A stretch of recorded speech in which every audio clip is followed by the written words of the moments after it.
일단 기반으로 먼저 설명을 드릴 거고요. DPP 익스프레스로 설명을 드리는 이유는 DPP 익스프레스가 훨씬 쾌적하기 때문입니다. 일단 우리가 캐논에서 카메라에서 받은 로우 파일을 카메라 커넥트라는 프로그램과 연결을 하면 이런 식으로 이제 캐논 카메라 커넥트에서 가져오기라는 걸 실행을 할 수가 있어요. 그래서 이제 그거로 가져온 사진 파일들을 지금 일단은 예시 파일로 넣어 놨는데 하나하나 설명을 드려 보겠습니다. 첫 번째 파일은 일단 요거 이제 보정을 하지 않은 초기화를 시키고, 자 이제 지금 현재 요 사진 같은 경우에는 이제 보통 이 DPP 익스프레스를 사용하는 이유는 바로 카메라 바디에 왜곡 보정 기능을 사용할 수 있기 때문입니다. 그래서 여기 보시면 이제 카메라의 왜곡 자체 회절을 보정하거나 색수차 보정, 그리고 이제 색상 흐림이나 주변의 조도 보정, 그리고 이제 왜곡 자체를 보정하는 게 있어요. 그래서 이제 보시면 뭐 이건 개인적인 취향이긴 한데 저는 사실 요 부분들은 다 그냥 끄고 사용하는 편인데, 요 왜곡에 있어서만은 이게 최신 RF 렌즈들이 조금 왜곡이 전부 살리기에는 너무 왜곡이 많은 경향이 있어요. 그래서 보통 적당히 보고 사용을 하고 있습니다. 그래서 이제 보시면 이제 왜곡을 껐을 때 하고 왜곡을 켰을 때 하고 외곽이 보면 조금 차이가 나는 게 보이는데, 이제 100%가 이제 보통 카메라 바디에서 보정하는 정도고요. 저는 개인적으로는 적당히 눈으로 봐가면서 하는데 이제 60 정도에 맞춰서 사용을 한다고 가정을 해보겠습니다. 그래서 이제 카메라 바디에 있는 왜곡을 보정한 다음에 그 다음에 할 일은 이제 사실 이제 요거는 이제 탭을 순서대로 설명드리려다 보니까 그런 거고요. 이제 사진이 수평이 맞았는지 확인을 해야겠죠. 그래서 이제 보면 이런 식으로 돌리게 되는데, 이걸 여러 번 돌리면 엄청나게 많이 크롭이 됩니다. 그래서 요거를 돌릴 때 어느 방향으로 돌릴지를 먼저 신중하게 결정을 해야 해요. 그러니까 이쪽 방향이라고 하면 그 상황에서 반대로 돌려버리면 이미 크롭이 되어버려서 다시 원래대로 돌아가지가 않거든요. 그래서 이제 보시면 요 사진 같은 경우 요 방향이 아니죠. 그러면 여기서 아주 밑에 요 방향이 아니죠. 자, 요 정도가 딱 맞겠죠. 그래서 이제 내가 원하는 만큼의 이제 앵글이 수평이나 수직이 맞았다고 생각이 됐을 때는 다른 탭을 눌러주시면 다시 그 상황에서 맞춰서 돌아가게 됩니다. 그래서 이제 지금 같은 경우에는 이제 내가 이 사진을 어느 정도의 왜곡을 살려야겠다. 그리고 수평과 수직은 요 정도면 맞겠다. 이런 걸 일단 결정을 한 상태고요. 이제 보통은 사진을 보정할 때 가장 먼저 하는 거는 노출 보정이죠. 그래서 이제 노출을 보정하는 부분은 이제 여기 나온 부분인데, 전체 노출을 보정하는 탭이 있고, 요건 이제 노출 자체가 너무나도 되면 많이 어긋났을 때 사용하는 거고요. 저는 개인적으로는 이제 피부톤 노출을 보고 조정을 하는데, 그 부분에 우리가 얘기하는 그 피부톤이라는 거는 이제 미드 그레이 레벨, 그러니까 보통 18% 그레이 레벨에 해당하는 부분 주변에 있어요. 그래서 이 부분은 사실 너무 전문적인 얘기니까 보통은 미드 그레이 레벨의 마이너스 0.5 스탑에서 플러스 1.5 스탑 사이를 피부톤이 위치하게, 근데 인종이라든지 사람의 얼굴이나 피부 색상 여러 가지 변수가 있거든요. 근데 제가 요거는 사실 그런 부분까지는 우리가 기술적으로 알 필요는 사실 없을 것 같고요. 그러니까 우리가 알아야 되는 건 그냥 피부톤이 적당한 곳에 위치하는지를 알면 되겠죠. 그래서 피부톤의 적당한 부분을 보기 위해서 얼굴을 확장해서 보게 되는데, 이게 그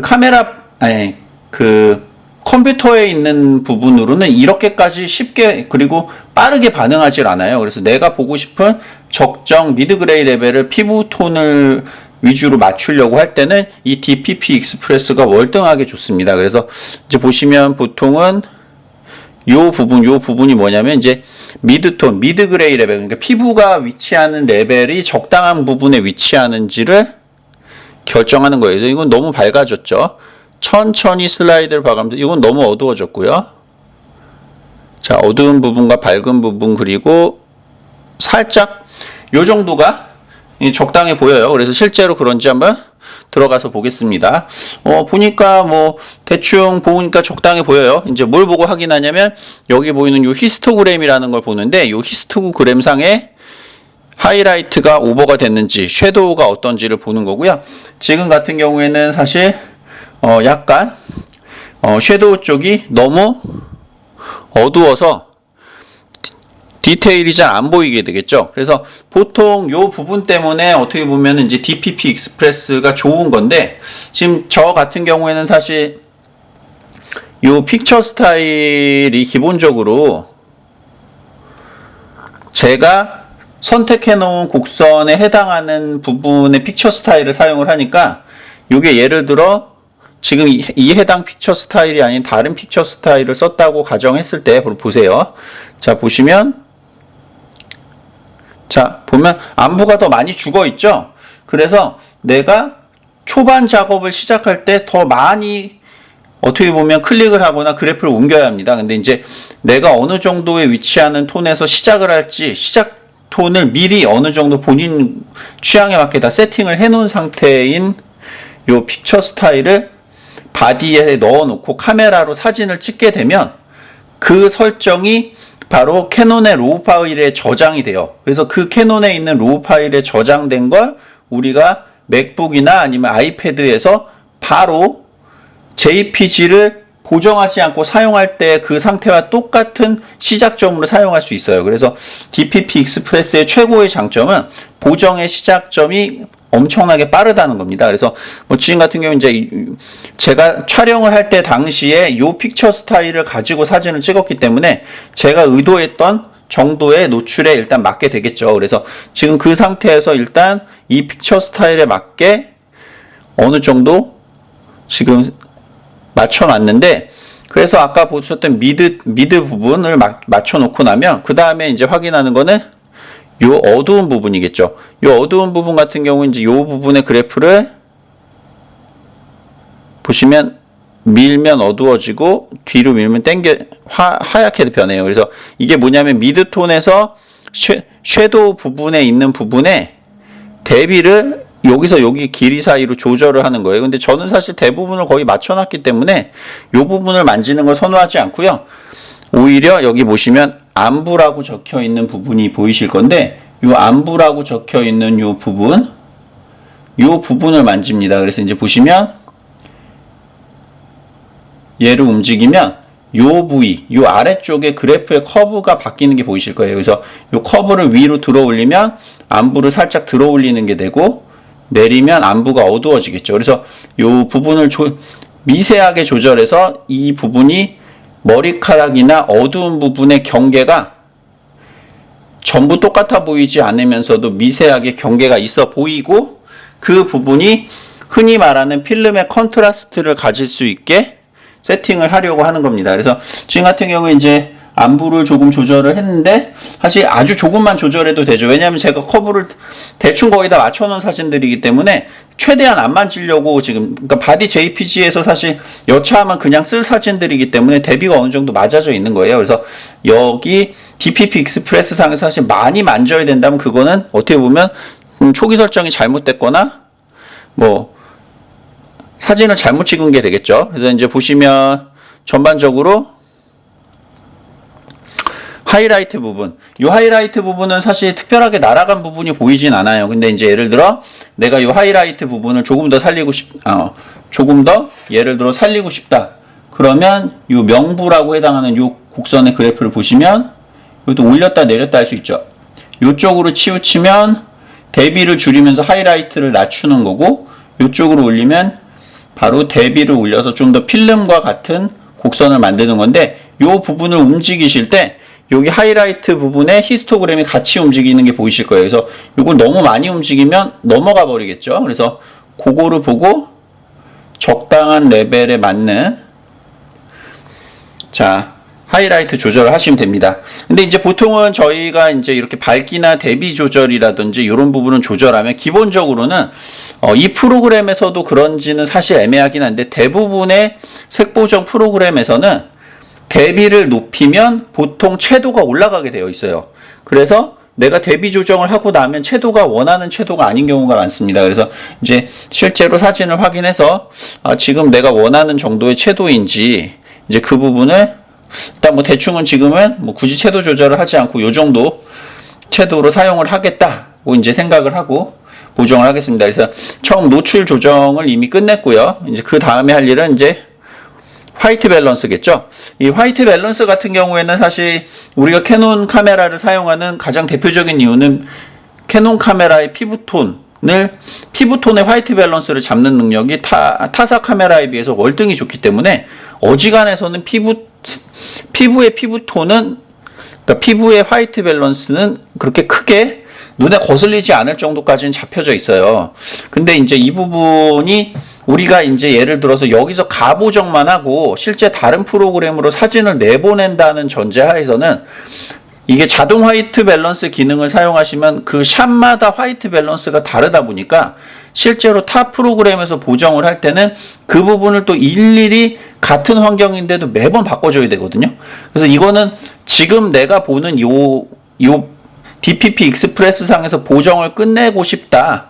그러면 그냥 눈에 보이는 것 중에 마음에 드는 걸로 하시면 되는데 그게 아니고 여기서는 가보정을 한 상태로 TIFF 파일이나 JPG를 뽑은 다음에 그걸 다른 보정 프로그램으로 넘기겠다는 마음이면 그런 경우에는 지정 화이트 밸런스 기능을 사용하시는 게 더 좋습니다. 그래서 뭐 보통은 뭐 이 부분은 사실 뭐 좀 개인 취향 차가 있기 때문에 저 같은 경우에는 일단 그냥 얼굴을 봅니다. 그래서 얼굴을 봐서 눌러봐요. 제가 사진을 찍었을 때 그 당시를 기억하는 거죠. 이 열차는 사실 약간 흐린 날에 오전 정오였어요. 그래서 자, 이거는 화이트 기준한 사진의 화이트 밸런스고 요건 분위기. 그러니까 보통은 분위기로 하면은 대부분 약간 그 피부톤이 따뜻해지죠. 화이트 우선으로 하면 근데 뭐 요놈이나 솔직히 말해서 그냥 뭐 거기서 그거 같아요. 여기에 해당하는 부분들을 하거나 이제 아까 말씀드린 대로 내가 요거를 수동으로 고쳐야겠다. 이제 이 경우에 흐린 날이었잖아요. 그러니까 이제 보통은 요것보다는 6000에 많이 가깝겠죠. 이제 화면을 보다가 대충 요 정도? 요 정도에 가까운 것 같아요.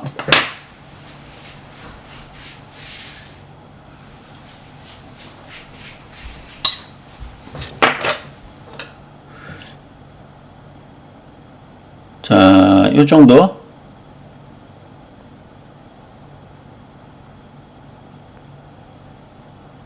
보시면 굉장히 미세하게 잘 움직여요. 자, 지금 제가 한 게, 너무 빨갛네요. 자, 화면을 보고 조금 더 조절합니다. 이것도 살짝 빨개요.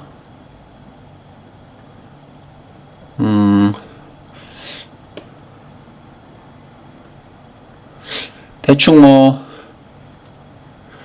일단은 이 정도가 현장이었던 것 같아요. 자, 이 상태에서 이제 이거는 이제 미세 조정을 하는 건데, 얼굴을 보고 이게 이제 피부가 빨간지, 파란지 미세하게 거기에 맞춰서 조정을 하는데 저 같은 경우에는 아예 빨갛게 만들고 아예 파랗게 만든 다음에 거기서 왔다 갔다 하면서 중간 지점을 대충 찾습니다. 그래서 요 정도가 맞겠다. 그렇게 많이 움직이지 않아도 되죠. 자, 이 부분은 이제 얼굴을 빨갛게 만들고 녹색으로 만들죠. 그래서 하시다 보면 너무 녹색, 빨간색, 녹색, 빨간색 갖다가 대충 요 정도 맞는 것 같아요. 자, 이제 자, 맞았나 봅시다. 뭐 사실 뭐 만족스럽진 않지만 지금 저도 설명을 하는 거기 때문에 자, 이렇게 화이트 밸런스를 잡았어요. 화이트 밸런스를 잡는 여러 가지 술기들을 설명하려고 하는 게 아니기 때문에 자, 화이트 밸런스와 그럼 지금 한 거는 노출을 조정을 했으니까 사실 사진의 기본은 거의 다 한 거죠. 자, 이제 그 상태에서 이제 우리가 이 프로그램을 썼을 때 좋은 점은 캐논 픽처 스타일 에디터에서 할 수 없는 첫 번째 기능을 먼저 설명드릴게요. 이 DPP 익스프레스는 픽처 스타일 에디터에서 사용할 수 있는 커브 기능을 사용할 수 있어요. DPP 익스프레스에서는 각각의 개별 컬러의 개별 색상의 커브를 조정할 수 있는 거고요. 픽처 스타일 에디터에서는 전체 통곡선 자체는 조절이 가능합니다. 근데 해당 한 가지 색을 조절할 수 없어요. 근데 해당 한 가지 색을 조절할 때는 우리가 왜 그걸 하고 싶은 걸까요? 보통 최근에는 이제 그 보색 대비, 그러니까 스플릿 토닝이라고 하는 이제 서양에서 많이 사용하는 틸 앤 오렌지라든지 이런 보색을 이용한 보정들을 많이 선호하고 있는데, 그 부분을 하려면 우리가 어두운 부분에는 그러니까 따뜻한 색의 보색을 집어넣어야 하고요. 그러니까 대표적으로는 청록색이 되겠죠. 그래서 실제 촬영 현장에서는 일부러 어두운 부분에다가 어두운 조명을 쏘고 인물에다가는 따뜻한 빛을 조명으로 줘서 실제 미술로 조명, 보색 대비를 만들 수가 있는데 우리는 그렇게 할 수가 없잖아요. 그래서 우리는 조명이 없기 때문에 그거를 실제로 어두운 부분에 살짝 미묘하게 따뜻한 부분에 반대가 되는 차가운 색을 넣고 따뜻한 색상을 약간 밝은 부분, 얼굴 부분에 넣는 겁니다. 그래서 이제 전에 올렸던 그 영상에도 살짝 실내가 나오는데, 이제 보시면 이제 머리카락의 색상을 보시면 사실 살짝 빨간색에 가깝죠. 그래서 이제 보면 실제로 그런가 보세요. 어두운 부분에 빨간색 그래프들하고 녹색, 파란색을 보시면 빨간색이 조금 더 많이 레벨이 높은 걸 볼 수 있어요. 그래서 이 부분을 일부러 살짝 미세하게 잡아서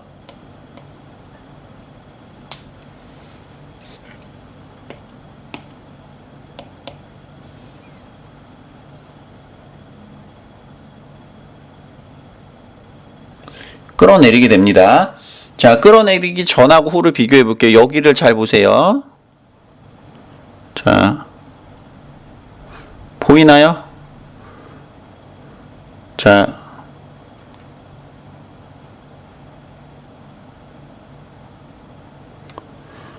이제 보시면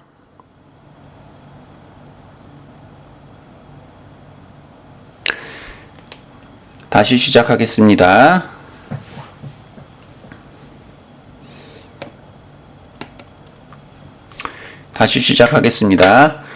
보색 대비를 하기 위해서 빨간색의 어두운 부분의 색상을 조금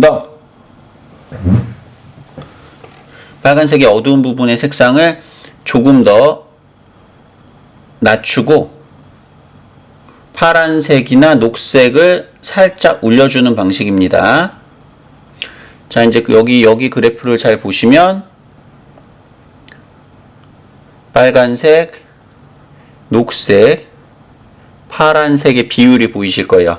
이 부분의 비율을 조정하는 건데, 자, 이제 보면 이 어두운 부분이나 머리카락의 색이 살짝 아까보다 빨갛지 않고 약간 차가운 색이 더 들어갔죠.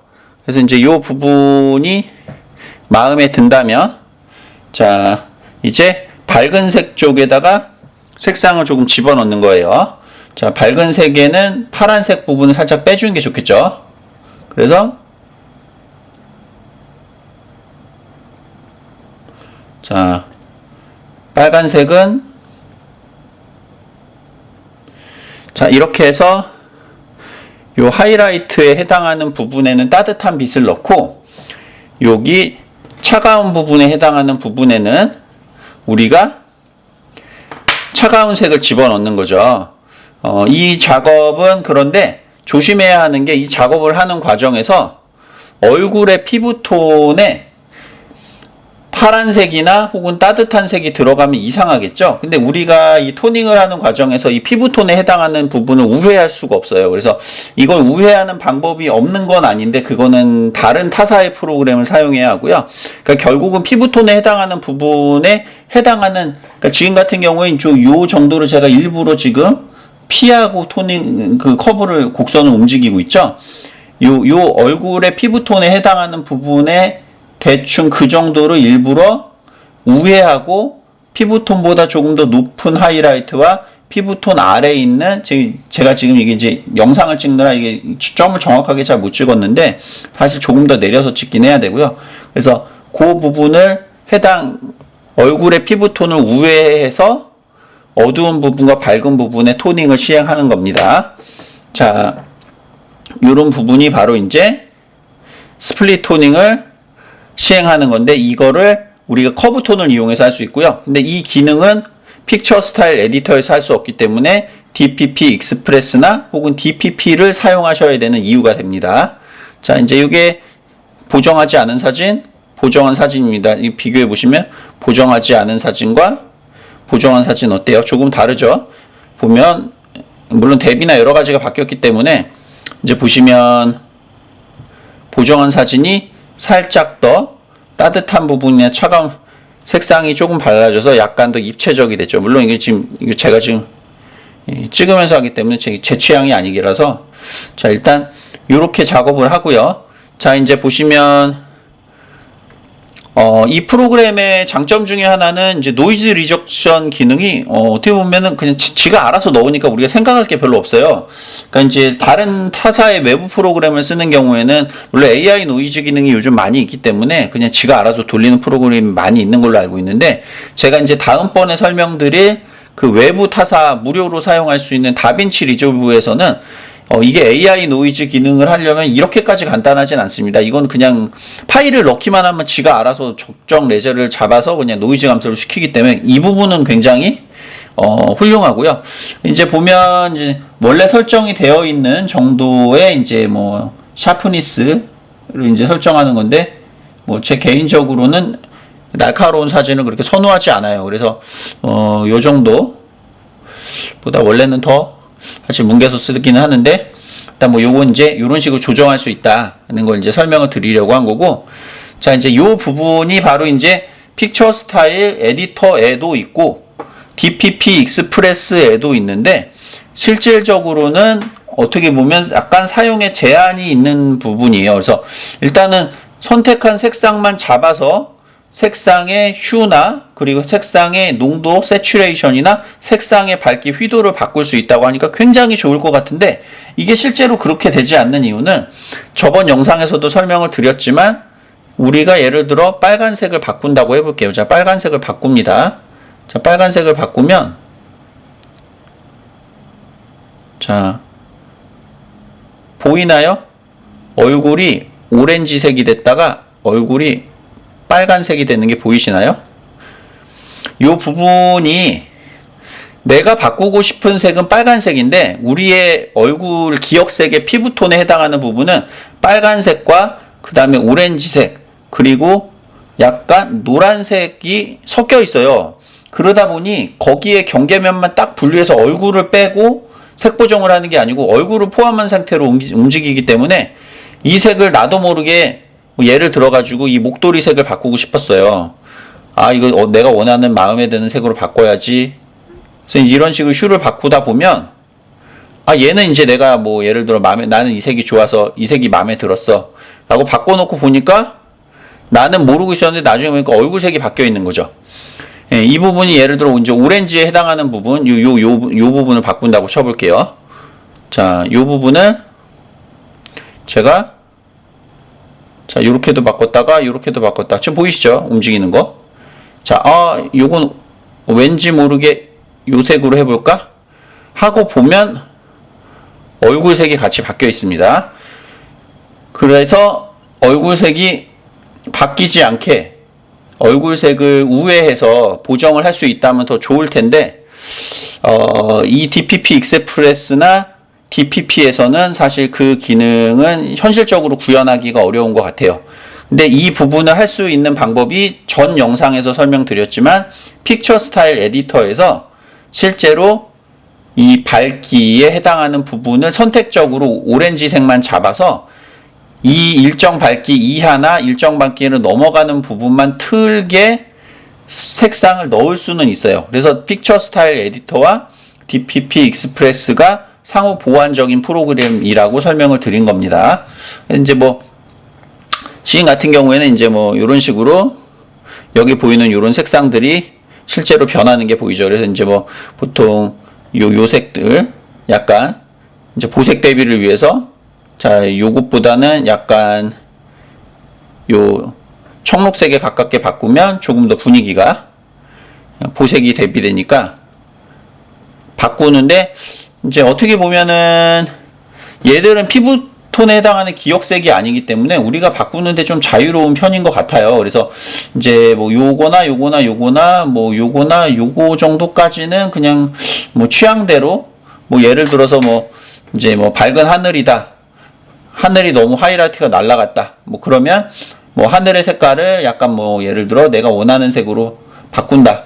그런데 하늘의 하이라이트를 낮추려고 선택적으로 그 부분의 휘도만 낮춘다든지 뭐 그런 식의 작업을 진행할 수 있습니다. 그래서 이제 그렇게 뭐 유용하게 색을 바꿀 수 있는 부분이 있는 곳도 있고, 근데 얼굴의 피부톤, 스킨톤에 해당하는 부위의 빨간색이나 노란색이나 오렌지색은 저는 아예 사용을 하지 않는 편이기는 하고요.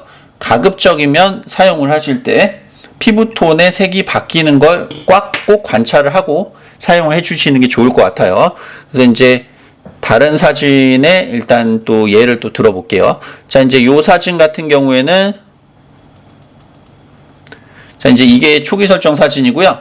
자, 이제 이 사진은 보시면 제가 EF 50mm f1.2로 찍은 건 아니고, 원래는 삼양이라고 하는 렌즈에 50mm f1.2 렌즈를 사용한 건데, 그 렌즈를 전자 접점이 있다 보니까 걔가 읽으면 이 옛날에 그 EF 50mm로 잘못 읽더라고요.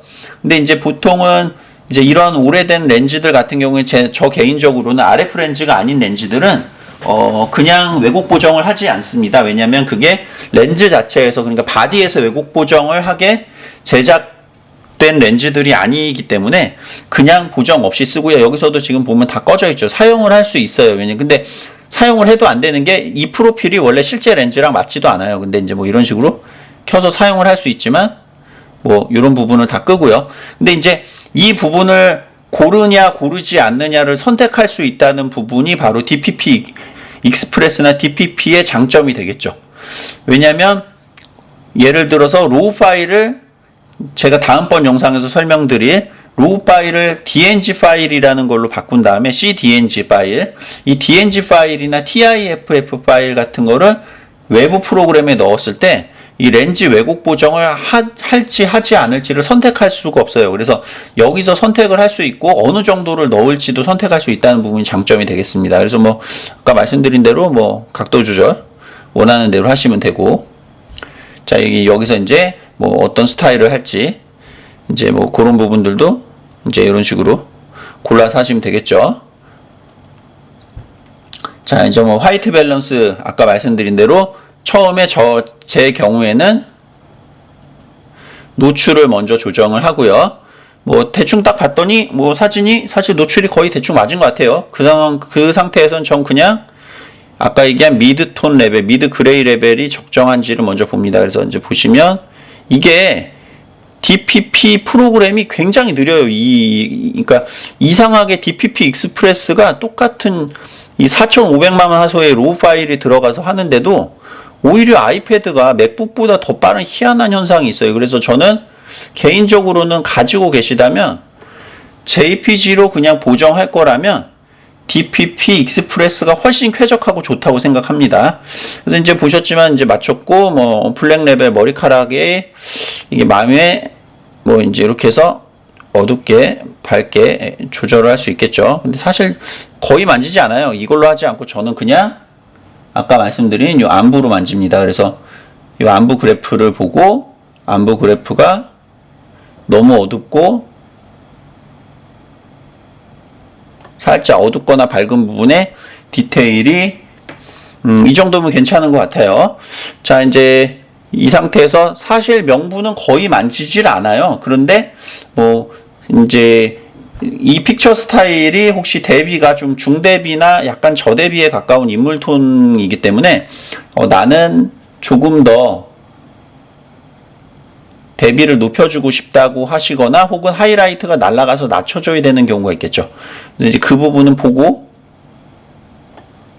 요 하이라이트 수치랑 보고 결정을 하시면 되겠죠. 그래서 보니까 대충 뭐 볼만해졌어요.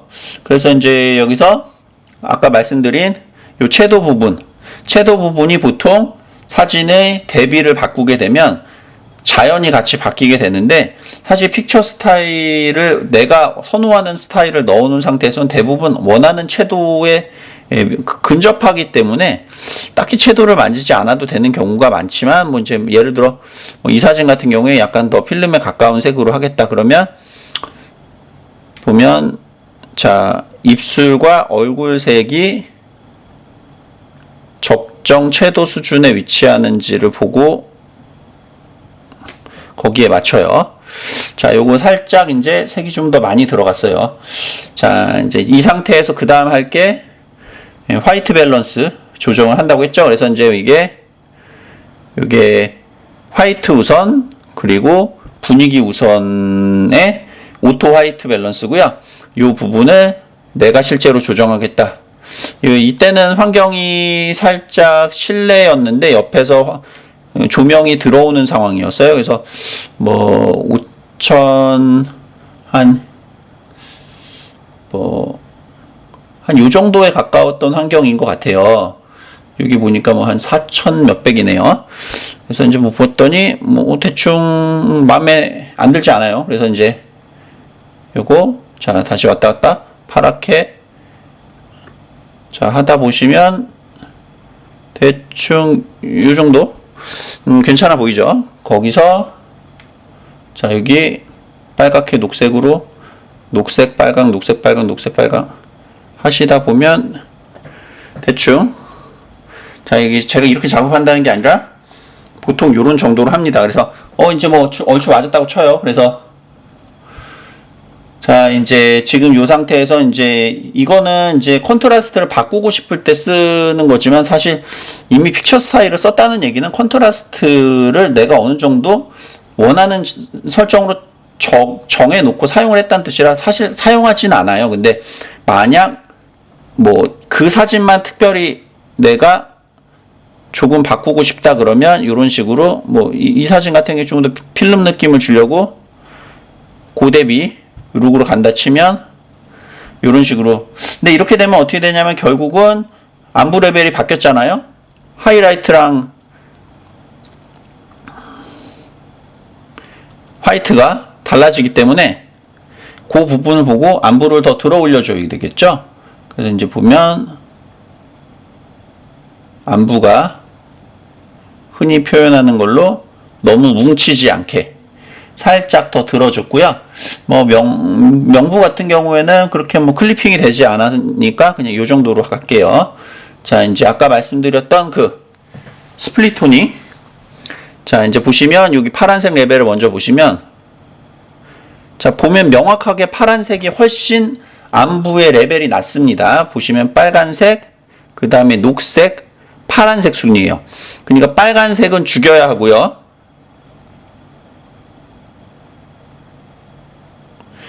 그 다음에 이거 제가 잘못 만졌죠. 이게 지금 자, 그 다음에 직선으로 바꿔야 돼요.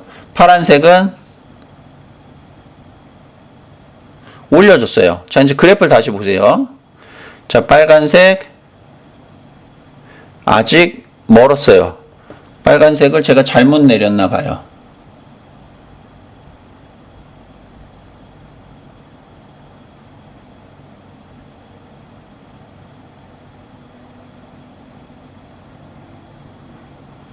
자, 다시 보겠습니다.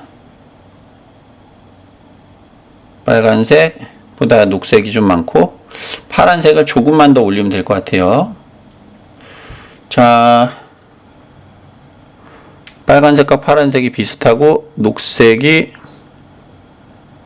네, 이 정도 괜찮네요. 자, 그럼 일단 이 상태에서 어두운 레벨 한번 볼게요.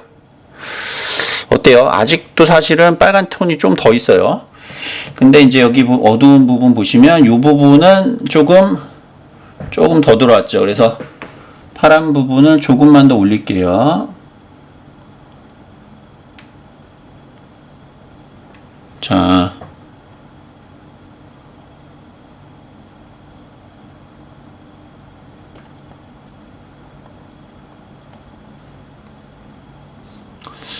아직도 살짝 조금 빨간기가 약간 있어요.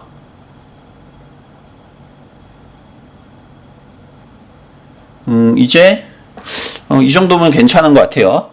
그러면 이제 보시면은 파란색과 빨간색의 비율을 보시면 이제 보면 전반적인 색이 따뜻한 색이지만 요 머리카락이나 어두운 부분에 어두운 색을 밀어 넣어서 보색 대비를 일으켜서 색의 입체감을 넣는 거죠. 근데 사실 이 사진은 전반적으로 이미 이미지가 다 충분하게 따뜻한 톤이 들어가 있어서 히스토그램 레벨을 보셔도 빨간색이 많고 파란색의 비율이 훨씬 적거든요. 그래서 굳이 토닝을 안 해도 될 것 같긴 하지만 그래도 조금만 낮춰 볼게요. 자, 이제 이렇게 하면 자, 전체 이미지가 약간 하이라이트 부분이 따뜻한 느낌이 들어가고 어두운 부분을 차가운 색을 집어넣어서 색의 입체감을 불어넣는 작업을 했습니다. 제가 눈이 굉장히 나빠서 사실 아이패드를 엄청 가까이 놓고 해야 되는데 이게 지금 카메라 뒤에서 작업하다 보니까 제가 원하는 만큼 미세 조절을 못하는 건 좀 양해를 부탁드릴게요. 자, 이제 이 사진은 사실 노이즈가 거의 없었나 봐요. 그래서 보면 지가 알아서 넣었는데 뭐 만지셔도 되는데 저는 안 만집니다. 그래서 이제 보면 뭐 샤프니스 이 렌즈는 기본적으로 사실 이게 수동 렌즈라서 핀이 잘 안 맞았어요. 근데 뭐 대충 저 정도면 괜찮고. 자, 이제 보시면 이제 이 상태에서 우리가 어떤 색을 바꾸고 싶다. 아까도 말씀드렸던 부분이죠. 예를 들어 제가 빨간색을 이 빨간색을 뭐랄까 살짝 더 주황색에 가까운 색으로 해서 요 빨간색보다 요 빨간색 나는 느낌이 좀 더 필름 같아. 그래서 바꿨단 말이에요. 근데 문제는 얼굴 속이 같이 돌아가요. 이런 경우에 보시면 보이나요? 근데 이제 이게 의도를 해서 약간 귤 색깔로 얼굴을 바꾸는 거라면 근데 저는 개인적으로 이런 부정을 선호하지는 않아요. 근데 어쨌거나 하시면 요 색을 바꿀 때 얘가 같이 따라간다는 거. 그 부분은 꼭 명심을 해주셔야 되고요. 요 어두운 부분에 해당하는 부분을 보색 대비를 하려고 일부러 살짝 청록색으로 밀어 넣어 볼게요. 자, 이제 보시면 청록색으로 밀어 넣으면서 살짝 어떤가요? 조금 더 색의 입체감이 생겼죠. 그래서 이제 이게 많이 만진다고 무조건 좋은 게 아니라 딱 필요한 부분만 만지는 게 중요하고요. 이제 보시면 이런 핑크색 같은 부분들 사실 이런 것들은 제 개인적으로는 살짝 오히려 색을 조금 보이시죠? 채도를 낮추고 그리고 약간 휘도를 높여서 약간 파스텔 톤으로 바꾸면 더 예쁜 것 같아요. 이제 그래서 한번 볼게요. 처음 사진하고 비교해 보시면 어때요? 조금 더 사진에 입체감이 생긴 것 같지 않나요? 아니면 말고요. 자, 그래서 이제 그러니까 설명드리려고 했던 내용은 결국은 요 DPP 익스프레스가 어떤 기능이 있고 어떤 기능을 다른 프로그램에 비해서 더 좋은지를 먼저 말씀드리려고 한 겁니다. 근데 이제 DPP 익스프레스의 단점을 얘기할 때가 됐죠. 이 프로그램의 첫 번째 단점은 파일을 넣는 방식이 아주 후져요. 근데 이제 보시면 카메라를 켜서 카메라에서 가져오는 방법이 있고 그 다음에 카메라 룸에서 가져오기라는 방법이 있다고 하는데 이거는 내가 이미 셀렉을 해서 로우나 JPG 파일을 아이패드에 연결한 이후에 외장을 연결한 걸 가져와야 해요. 근데 굉장히 복잡하죠. 그걸 이미 사진 셀렉을 다 해야 하는 상황이니까. 그래서 현실적으로 저는 그냥 카메라에서 가져오기 기능으로 사용을 하고 있는데 이게 엄청 빠르면 좋은데 사실 그렇게 엄청 빠르지 않거든요. 그래서 그 부분이 일단 첫 번째 단점이고요. 이제 두 번째에 해당하는 단점은 파일 내보내기를 할 때 이미지 형식이 단 한 가지뿐입니다. 이게 내가 내보내고 싶은 이미지 중에는 TIFF라고 하는 16비트 이미지를 내보내면 여기서 간단하게 가편집만 하고 다른 프로그램에서 그냥 이후에 편집을 쾌적하게 할 수 있는 방식을 쓸 수가 있잖아요. 이제 예를 들어 이 DPP 익스프레스에서만 왜곡 보정이 되기 때문에 여기서 나는 로우 파일을 또 DNG로 바꾸고 이런 게 굉장히 귀찮잖아요. 그래서 로우 파일을 여기서 작업을 한 CR3라는 로우 파일을 작업을 해서 그거를 노출과 그리고 대충의 화벨까지만 그냥 러프하게 맞추고 그 다음에 카메라 전문 프로그램들이 아니기 때문에 크롭 기능이라든지 이런 왜곡 보정 기능들이 별로 잘 지원이 안 되기 때문에 그런 부분들을 잘 지원할 수 있는 프로그램으로 대체해서 쓰기 위해서 여기서 그냥 가편집만 하고 내보내고 싶어요. 근데 문제는 가편집만 하고 내보내려면 JPG밖에 안 돼요.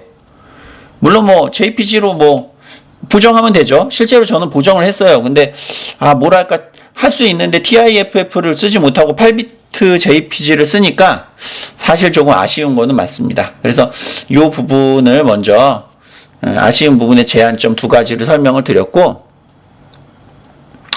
나머지 대충 이제 보시면 이거 뭐 제가 얼마 전에 며칠 전에 찍은 사진인데 뭐 이런 식으로 보시면 대비 곡선이 있죠. 그래서 이제 이 사진 같은 경우에 이제 풍경 사진과 뭐 저는 개인적으로는 픽처 스타일을 여러 개를 사용하진 잘 않는 편이에요. 근데 만약 내가 예를 들어서 인물용 픽처 스타일을 하나 만들고 하나는 인물용이지만 약간 필름 라이크한 고대비한 픽처 스타일을 만들고 그리고 하나는 그냥 지금 제가 얘기한 이 스타일들은 전부 내 취향에 맞게 색상들을 조금씩 틀어서 보정을 한 파일인데 난 처음부터 그게 아니고 다른 프로그램에서 다시 보정할 거니까 이런 색상을 트는 방식은 전부 다 끄고 그냥 원하는 대비만 맞추겠다. 그러니까 영상 파일로 말하자면 약간 로그 파일에 맞는 느낌으로 만들겠다 해서 픽처 스타일을 3개 정도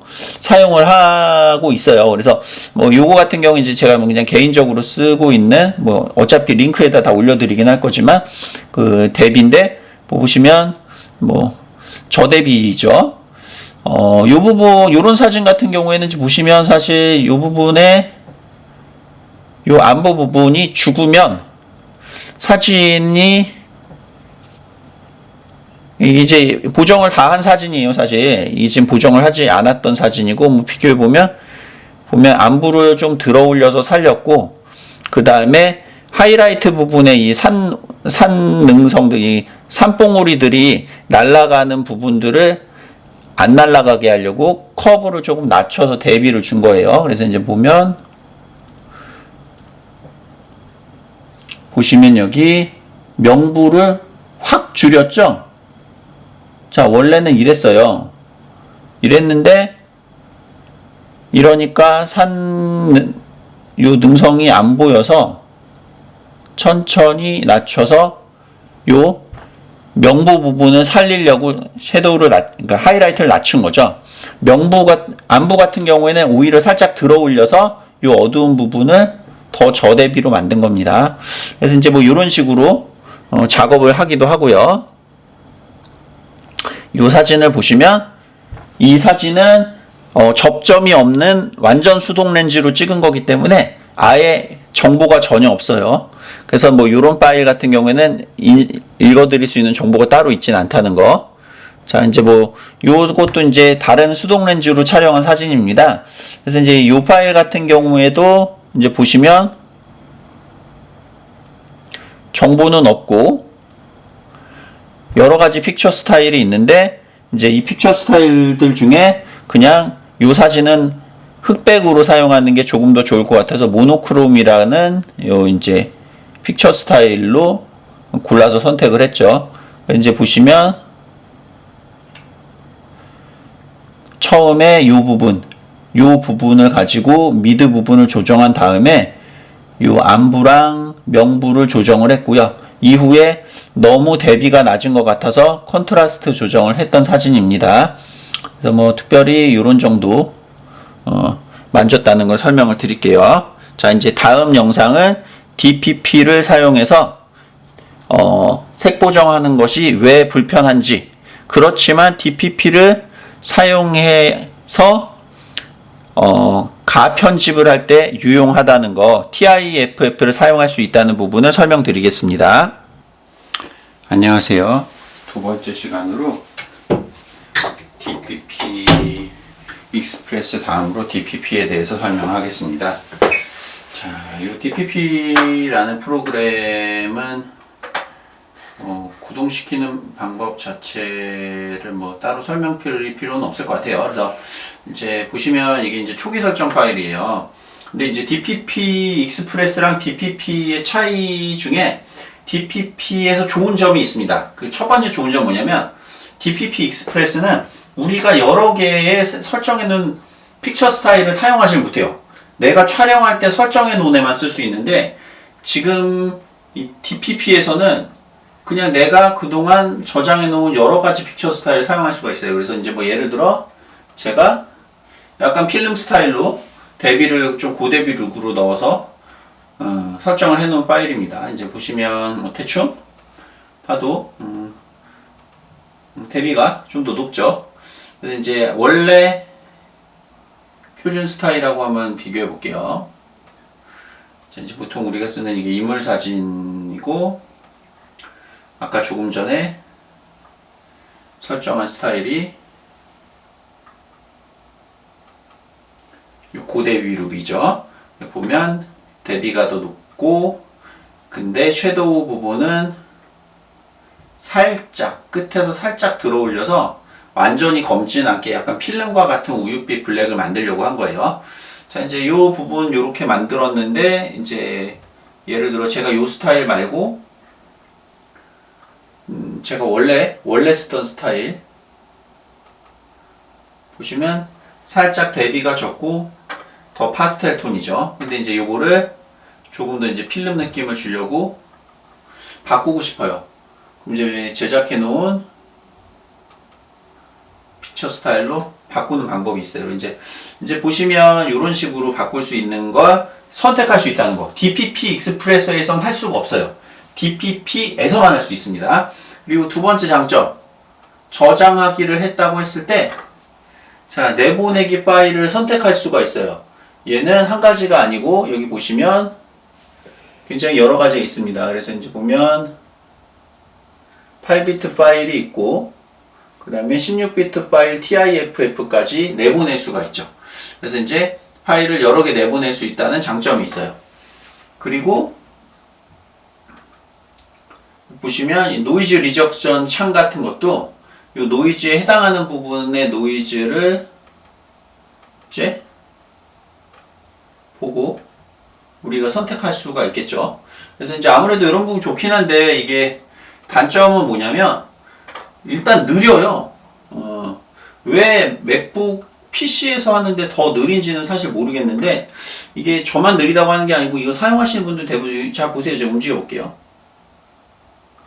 자, 보면 아이패드보다 훨씬 느리고 되게 많이 움직입니다. 그래서 이게 눈으로 봐가면서 이 부분을 조정하기가 상당히 까다로워요. 그래서 이게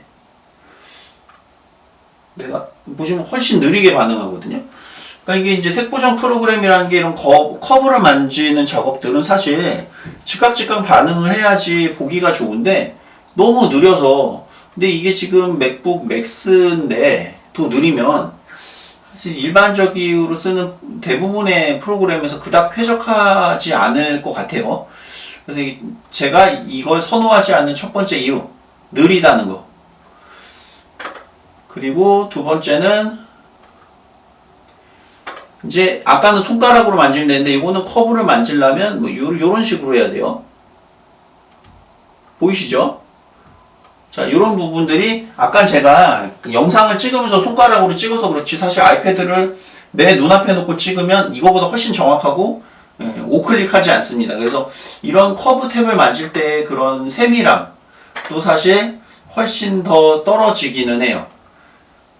그렇지만 노이즈 리덕션 같은 작업을 보면서 할 수 있다는 장점이 있고요.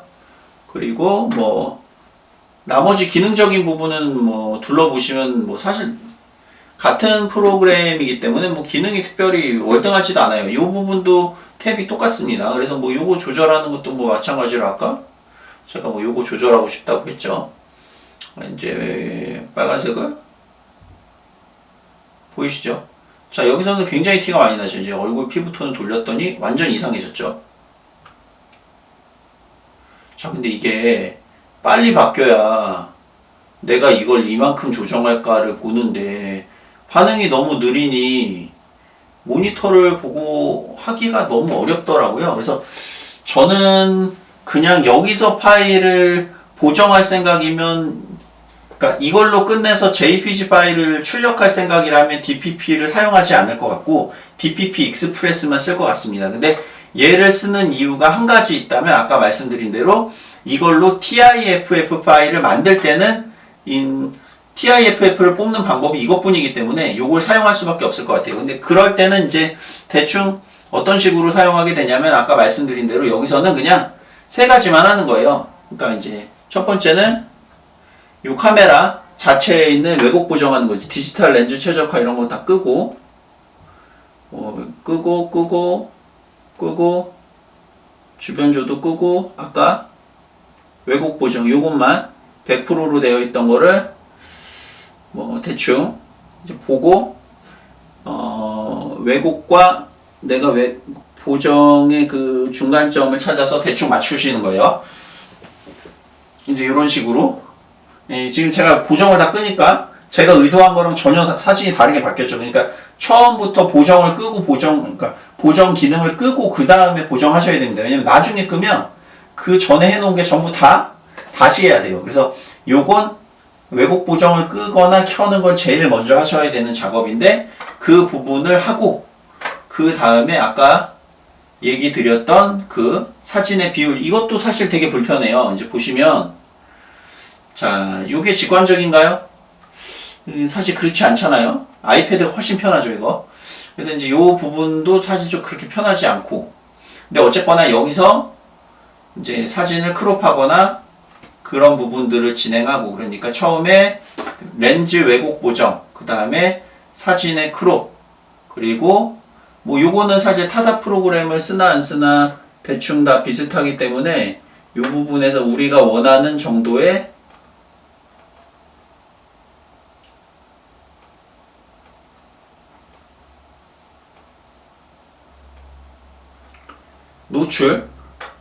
노출 값을 미리 선으로 정말 느리죠. 이게 지금 되게 많은 게 아니거든요. 사진 파일 몇 개 없는데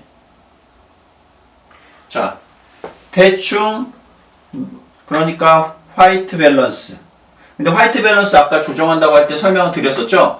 이거는 외부 프로그램에서 보정을 하려고 출력을 하는 거기 때문에 그 개별 사진을 전부 오토 화이트 밸런스로 하시면 뽑은 사진이 전부 화이트 밸런스가 자기 제각각이 돼서 일관성이 없어요. 그래서 어떤 거는 색온도가 너무 높고 어떤 건 낮고 이렇기 때문에 이 경우에는 화이트 밸런스 조정을 하셨을 때 전부 일정하게 복사해서 붙여넣기를 하시는 방법을 색온도를 자동으로 하지 않고 실제로 색온도를 넣어서 설정하시는 걸 추천드려요. 그래서 이제 예를 들어서 이제 이런 식으로 이제 요거 보정을 했다 쳐요.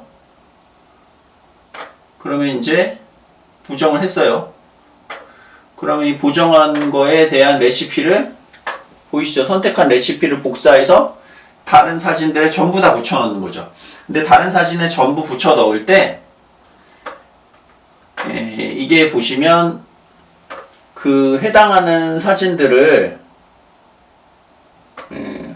어디로 넣는 기능이 있어요. 컬렉션이라는 곳으로 추가해서 이 컬렉션들을 따로 만드신 다음에 그 컬렉션에 넣으면 내가 TIFF로 뽑고 싶은 사진들을 모두 컬렉션에 넣은 다음에 거기서 해당하는 렌즈 왜곡이나 노출 조정, 화이트 밸런스까지 그리고 이제 크롭이라든지 사진 리사이징까지만 하시고 그 만들어 놓은 파일 그 레시피를 전부 다 복사해서 붙여 넣은 다음에 그걸 전부 TIFF로 일괄로 뽑는 거죠.